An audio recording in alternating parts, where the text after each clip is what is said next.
یہ 3 مسٹیکس 90% لوگ رمضان میں کرتے ہیں اور اننوئنگلی اپنی ہیلتھ کو رسک میں ڈال دیتے ہیں. مسٹیک نمبر 1، سحری اسکپ کرنا. تو نیند پوری کرنے کے چکر میں لوگ کیلوریز پوری نہیں لے پاتے اور وہ سمجھ رہے ہوتے ہیں کہ جیسے اس سے کوئی زیادہ نقصان نہیں ہوگا، لیکن در حقیقت باڈی کو جو نیوٹرینٹس چاہیے وہ پورے نہیں ہو پاتے. تو کوئی بہت بھاری بھرکم سحری کرنے کی ضرورت نہیں ہے. پروٹین کو پرائورٹائز کریں، اپنی پروٹین کا انٹیک سحری میں اچھا رکھیں، جو کمپلیکس کاربز ہے وہ بھی رکھیں تاکہ آپ کو پورے دن انرجی ملتی رہے، کیونکہ روزہ ہے، پورے دن نہ کچھ کھانا ہے نہ کچھ پینا ہے. تو اس کی پراپر پریپریشن کریں، اور جتنا آپ اچھی سحری رکھیں گے اتنی آپ کے پورے دن انرجی لیول اچھے رہیں گے اور پیاس بھی کم لگے گی. لیکن اس کے لیے شرط یہی ہے کہ آپ جو ڈائٹ میں ہائی فیٹ جتنی بھی چیزیں ہیں نا ان کو ذرا کنٹرول کریں، جیسے کہ پراٹھا، جیسے کہ دیسی گھی کا ڈھیر سارا استعمال. اگر آپ نے انڈا بنانا بھی ہے تو وہ کم آئل میں بھی پک سکتا ہے. مسٹیک نمبر 2، افطار میں سب کچھ ایک ساتھ کھا جانا. جیسے ہی اذان ہوئی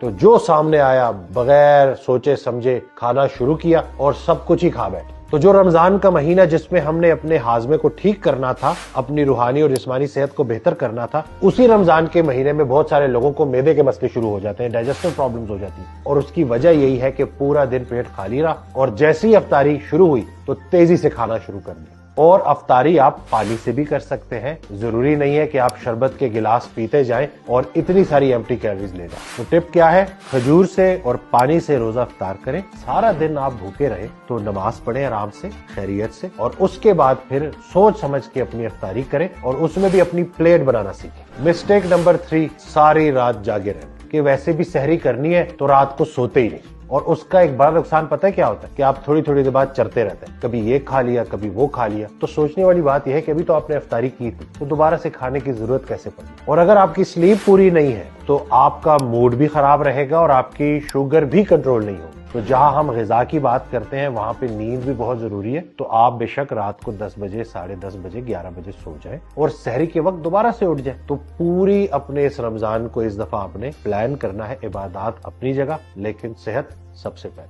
تو سحر اور افطار کے جو عرض ہیں وہ ایڈجسٹ کریں اور کم از کم رات کو 5 گھنٹے تو لازمی سوئیں. تو رمضان صرف بھوکا رہنے کا نام نہیں، ایک ڈسپلن کو مینٹین کرنے کا. تو ان ٹپس پہ عمل کریں اور اپنا رمضان سیف اور ہیلدی بنائیں. تو آپ سب کو میری طرف سے بہت بہت رمضان مبارک. اور آپ رمضان میں بھی اپنی ہیلتھ اینڈ فٹنس کو بہتر کر سکتے ہیں. تو یہ ایکسکیوز نہیں ہے، بلکہ میں تو یہ کہتا ہوں کہ رمضان بہترین مہینہ ہے اپنی فزیکل اور اسپرچل ہیلتھ کو بہترین کرنے کا.